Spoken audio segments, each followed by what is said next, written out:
I walked away from a 31-year marriage and moved to Portugal. 4 months later, my ex-wife was engaged to a man who described himself on Instagram as a visionary, building sustainable communities for the next generation. My son stood at his altar, called him a mentor, said in his toast that this man had shown him what real success looked like. During the reception, a retired federal investigator asked Donovan Marsh 3 quiet questions in front of 130 guests. She never raised her voice. Phones appeared at every table. The video hit 1.8 million views overnight, and at 11:47 that night, my ex-wife called me from a parking garage, crying so hard I could barely make out the words. She wanted to know what she was supposed to do now. I told her I didn't know. That was the most honest thing I'd said to her in years. My name is Stuart Langford. I'm 63 years old. I spent 31 years married to Connie in a 4-bedroom house in the Ballantyne neighborhood of Charlotte, North Carolina. We had money. We had a beautiful home, a lake house in Mooresville, 2 cars that were always too new to actually enjoy. We had kids, Alicia, 30, a family law attorney in Raleigh, and Jason, 27, a commercial mortgage broker in Charlotte. On paper, everything about our life was correct. The problem was I stopped feeling anything about it around year 22. Connie wasn't cruel. I want to be clear about that. She was just relentlessly focused on how things appeared. The right neighborhood association, the right country club membership, the right friends who had the right jobs with the right titles. Every year I worked at Regional Med Partners as VP of Finance. I handed her stability, and she handed back a scorecard of ways I wasn't quite enough. My laugh was too loud at dinner parties. I talked about fishing too much. When I got passed over for CFO at 54 in favor of someone 12 years younger, she didn't say much, but the silence said plenty. By year 28, I was sleeping well and feeling nothing, which is its own kind of warning sign. The collapse came on a Thursday morning in March. I was presenting third-quarter projections to our board mid-sentence, pointing at a revenue chart, and my vision narrowed like someone was tightening a lens around the edges. I gripped the conference table. Someone asked if I was all right. I said yes, and kept talking for another 2 minutes before my legs decided we were done. The cardiologist was professional and direct. My blood pressure had been sitting at 168/104 for God knows how long. My resting heart rate was 91. He used the word unsustainable 3 times in 20 minutes. Then he leaned back in his chair and said, "Mr. Langford, your body has been filing complaints for years. It just started escalating to management." I almost laughed. Management hadn't been listening to anyone for a while. Alicia drove up from Raleigh that evening. She sat with me in the hospital room for 4 hours and didn't try to fix anything. That's what I remember most. She just sat there and didn't try to make it better with words. Jason called the next morning. Asked if I was stable, said he had a closing at 10, wished me well. I heard Connie in the background asking him something about whether I'd been cleared to travel. We had a trip planned to Napa. She'd already sent in the deposit. I lay in that bed and did the math I'd been avoiding. Not financial math. I'd been doing that my whole career. The other kind, where you count up the cost of staying versus the cost of leaving, and you realize you've been paying the staying bill so long you forgot it wasn't the only option. I gave myself 6 months to plan. 29 years at Regional Med Partners had left me with a retirement package of $2.9 million after taxes, plus investment accounts I'd been quietly growing for over a decade. Connie never asked about money. That was always my department, which was the one place she trusted me completely, and the one place I'd been most careful. I set up an irrevocable trust for Alicia, $1.4 million, with her as sole trustee. Connie's name appeared nowhere on it. Another $600,000 went into accounts in my name alone, conservatively managed, generating around $44,000 a year. Portugal's D7 passive income visa required proof of monthly income exceeding $700. I qualified easily. I found an apartment in Porto. 3rd floor, Riverview, high ceilings, what in 800s a month. I started learning Portuguese from a CD set I found at the library, which tells you something about where my head was at. The Charlotte house was paid off, worth about $1.85 million at current comps. I left it to Connie in the settlement, along with the newer car and the full contents of the lake house. I took my truck and 2 suitcases. My attorney filed the divorce papers while I was en route to the airport. I left a note on the kitchen counter. It said, "The house is yours. The accounts you know about are in your name. I need to go. I'm sorry this is how it ends. Stuart." Alicia knew everything. She'd helped me review the trust documents. When I called her from the departure terminal, she said, "Call me when you land. I love you." Jason didn't know I was leaving until after I was gone. I don't say that with pride, just honesty. Porto in spring is something I wasn't prepared for. The light comes in from the Atlantic at a particular angle in the early morning and turns everything the color of old gold. The azulejos, blue and white tiles pressed into every building facade. I must have photographed 1,000 of them in the first month. I'd walk to a cafe near the market at 7 in the morning, order a galao and a pastel de nata, and sit with my notebook. No conference calls, no quarterly reviews, no one monitoring the temperature of my enthusiasm. My blood pressure dropped to a 124/79 within 3 months. My cardiologist here in Porto, a calm man who spoke excellent English, looked at my chart and raised an eyebrow. "Whatever you changed," he said, "keep doing it." Alicia called every Sunday. She'd gotten engaged to Ben, a litigation attorney she'd met at a conference in Durham. Good man. I could tell from the first time she put him on the call. The kind of person who asks follow-up questions and actually listens to the answers. Jason hadn't called. Alicia said he needed time. I gave him room. The message from Murray came on a Tuesday in August, 8 months after I'd arrived. Murray Higgins, we'd worked together at Regional Med 15 years ago before he moved to a private equity group in Atlanta. Retired 2 years back. His message was brief. "Hey, Stuart. Heard from Patty that Connie's remarrying. Guy named Donovan Marsh. Eco real estate developer, supposedly. Big wedding in September at the Grand Over in Greensboro. Thought you'd want to know. Hope Portugal's treating you well." I read it twice, poured myself a glass of wine, sat on the balcony watching a boat work its way up the Douro, felt nothing in particular. Then I opened my laptop. Donovan Marsh's Instagram was public. 84,000 followers. Profile listed as founder, Marsh Sustainable Communities, eco-luxury living for the conscious investor. Photos of gleaming renderings, curved buildings nestled into hillsides, rooftop gardens, solar arrays. Connie on his arm at charity auctions, both of them lit perfectly. The engagement post had the caption, "Some things are worth waiting your whole life for." It had 4,200 likes. I spent 2 hours in the public records. His company, Marsh Sustainable Communities LLC, was registered in Georgia 18 months ago. The website claimed $58 million in active development across the Carolinas and Georgia. I pulled title records in Mecklenburg County, Guilford County, and Forsyth County. 4 parcels came up under his company name. Combined assessed value, just under $2.2 million.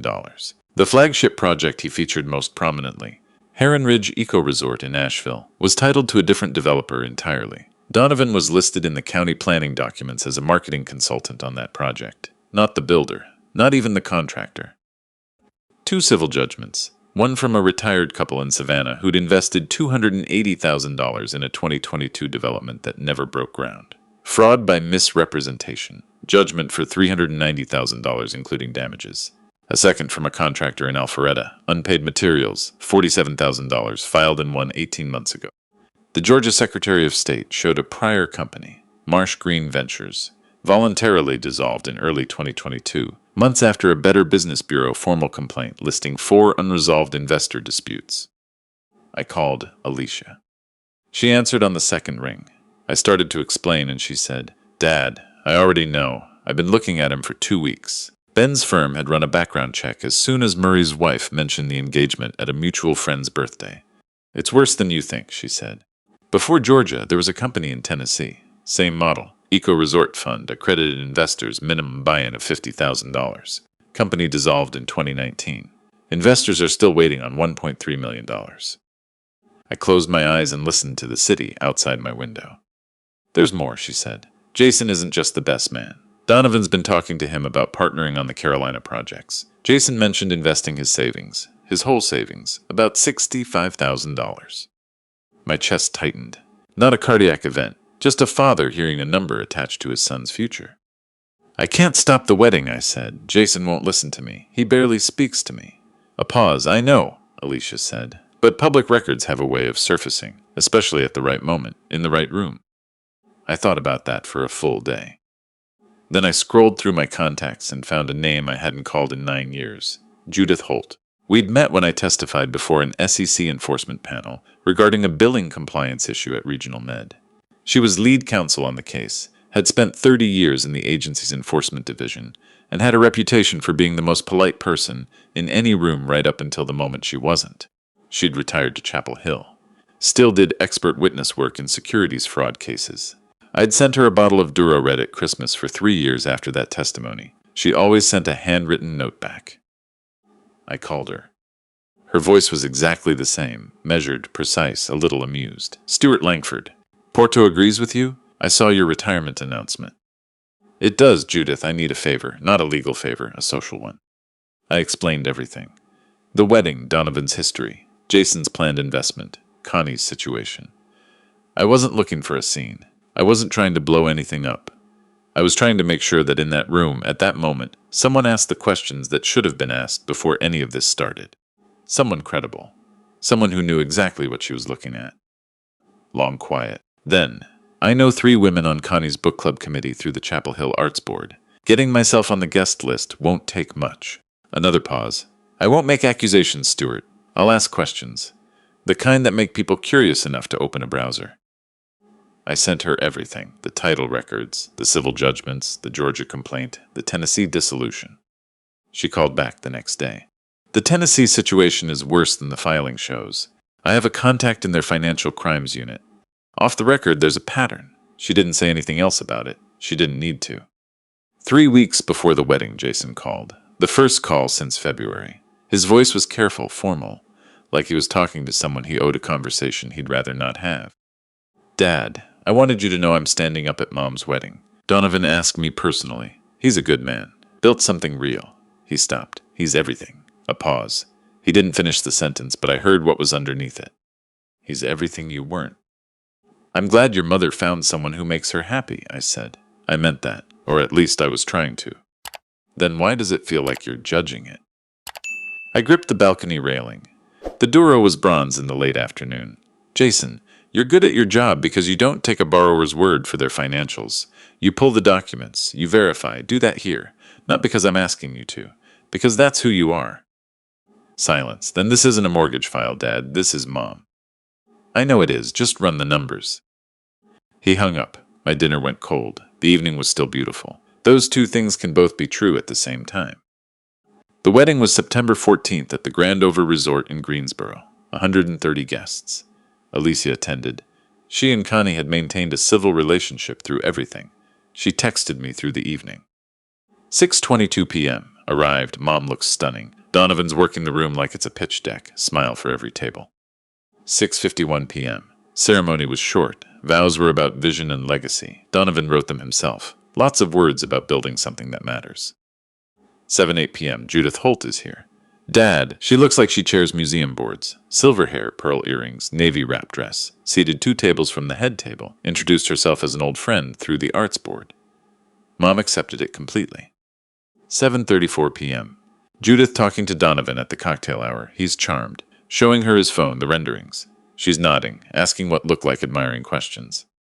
8:12 p.m. Jason's toast, called Donovan a visionary. Said watching him work changed how he thinks about ambition. Mentioned the investment publicly in the toast. 8:40 p.m. Open toast portion starting. Judith raised her hand. I put the phone down, went inside, made tea, stood at the window watching a tram roll down the hill in the dark below. Alicia called at 8:54, whispering from the coat room. She's walking to the microphone. How's the room? Warm, relaxed, nobody's expecting anything. Is Jason watching? He's at the head table, he's smiling. All right. Dad, are you sure? Truth isn't something you talk yourself out of. Record everything. I'm scared for him. That's because you love him. He'll need you after. He'll need both of us eventually. I heard her walk back into the room. The line went quiet. I sat with my tea. The video came the next morning. Alicia sent the link at 7:15 a.m. my time. It already had 400,000 views. I made coffee and pressed play. Judith Holt stood at the microphone the way someone stands when they've stood at hundreds of them. She waited for the room to settle. Not long, just long enough. Good evening. My name is Judith Holt, and I've known some of the families in this room for many years. I spent 30 years in securities enforcement, and somewhere along the way I developed a habit I've never been able to shake. She smiled warmly at the room. I look at foundations. What things are actually built on? Before I raise a glass, I'd like to say a few words about that. She turned toward the head table, unhurried. Donovan, your company's website describes $58 million in active eco-development across 3 states. That's remarkable growth for a company incorporated 18 months ago. Guest nodded. Donovan tilted his head modestly. I looked at some public title records this week. Old habit, as I said. And I noticed that only 4 parcels appear to be titled in your company's name. Combined, they're assessed at just over $2 million.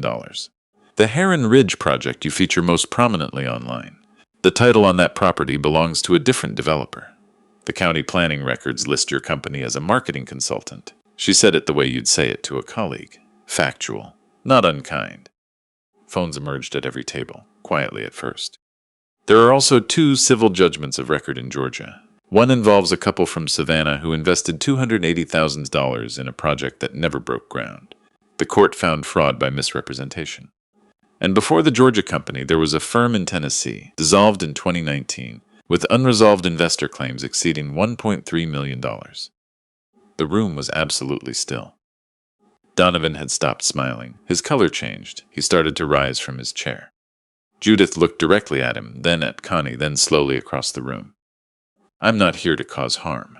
I'm here because I believe people deserve to know what they're building their lives on, whether it's a marriage, an investment, or a partnership. She raised her glass. So I'd like to toast Connie, who deserves happiness built on something real, and to Donovan, whose record is now a matter of public document, available to anyone curious enough to search. May everyone in this room receive exactly what they've invested in. She set the glass down and walked back to her seat. For 3 full seconds, nothing moved. Then the room broke apart. Guests pulled phones out in every direction. The search results came fast. Civil judgment databases are public, and Judith had given them exactly the right names. Donovan moved toward her, and 2 of his own groomsmen stepped in front of him, without quite knowing why. Instinct, I think, recognizing that whatever happened next shouldn't happen there. Connie stood up, looked at Donovan, looked at the room, and walked out through the service corridor without her bouquet. Jason didn't move. He sat at the head table and watched his mentor's architecture come apart in real time. The video cut there. Comments filled in the rest. By 9 a.m. my time, it had 1.4 million views. By that evening, 3.8 million. One of Donovan's former Tennessee investors saw it shared on a thread and posted documentation. That thread got 60,000 upvotes. Judith's line, available to anyone curious enough to search, was on t-shirts by Tuesday. Connie called me at 11:47 p.m. her time. I was reading by the window. You set that up. Her voice was torn between fury and something much closer to fear. You sent that woman. You couldn't just leave. You had to burn it all down. I let her finish. I'd learned somewhere in 31 years that interrupting that particular wave just made it crash harder. Connie, I said quietly, I don't know who that woman is or why she was there. But everything she said came from public records. Anyone could have found it. Someone eventually would have. Silence, then a sound I hadn't heard from her in a very long time, genuine unscrubbed crying. Not performance. Real. He told me to sell the house, she said, barely audible. To invest in the Asheville project. I sold it in July. Stuart, I sold it. There it was. The house $1.85 million paid off, hers free and clear. Gone. How much went in? $900,000, after taxes and closing. Her voice broke. I thought I was finally doing something for myself. I sat with that for a moment. Not triumphant, not vindicated, just very, very tired. Call your attorney tonight. The civil judgments give you standing in the recovery proceedings. Call Alicia first. She can recommend someone in Charlotte who handles this. A pause. I'm sorry this happened to you. The line went dead. I set the phone on the windowsill and watched the Duro move in the dark below. The aftermath took weeks to settle. The Georgia Attorney General opened an investigation within 72 hours of the video going viral. 3 other investors from the Tennessee Fund filed updated complaints after the coverage spread. Donovan's website went dark on the 4th day. His Instagram, 84,000 followers, went private and then disappeared. Screenshots lived on in Reddit threads and compiled video montages that the internet has no intention of forgetting. Jason called 2 weeks after the wedding, Sunday morning, my time. His voice sounded like he'd put it through something difficult and it had come back smaller. Dad. Jason. I didn't wire the $65,000. I had the transfer scheduled for the week after the wedding. Long pause. Alicia told me to wait until she'd looked at the documents. I almost didn't listen to her. I said nothing. Let him have the space. You told me to run the numbers, he said, and I told you this wasn't a mortgage file. You couldn't have known. I should have looked. I didn't want to. A long breath. Mom was so happy. Donovan made her feel like everything was finally right. I wanted that to be real. I know, son. I did too once. Wanting something to be real doesn't make you wrong. It just makes you human. We talked for almost an hour. He asked about Porto, the city, the food, what I'd been doing with my time. He asked about the woodworking, which Alicia had mentioned. I told him I'd built a shelf I was genuinely proud of and a side table I wasn't, and he started laughing. First time I'd heard that in longer than I could remember. He visited the following spring. We spent 10 days together. Took a train to Lisbon, walked until our feet gave out, ate at a seafood place with no menu where you ordered by pointing at whatever they brought out, took the ferry across the Tagus at sunset. One afternoon he asked me about the marriage, not to relitigate it, but because he was trying to understand his own story. I was honest, not harsh, just honest. He listened in a way he hadn't when he was 22. People need to arrive at their own understanding. You can't push them there. It's been 2.5 years since I left Charlotte. I'm sitting on the same chair where most of this story assembled itself, watching the Douro move below in the early morning light. The legal outcomes. Donovan Marsh was indicted on 9 counts of securities fraud and wire fraud the following February. His trial lasted 2 weeks. Convicted on all 9 counts, sentenced to 6 years in a federal facility in Georgia. Investor recovery proceedings returned approximately 34 cents on the dollar. Connie's attorney negotiated her into that recovery pool. It won't rebuild what she lost, but it's something. Connie moved to Wilmington, near her sister. She works as a freelance interior design consultant now. Smaller projects than she once imagined for herself, but honest work. She called Alicia last spring and asked for help. Alicia helped her. That's the kind of person my daughter is, and I had nothing to do with it. Jason went through a hard year. Lost 2 clients who'd watched the wedding video and associated the Marsh name with poor judgment. He started therapy, which I think is one of the braver things I've seen a man his age do without anyone making him.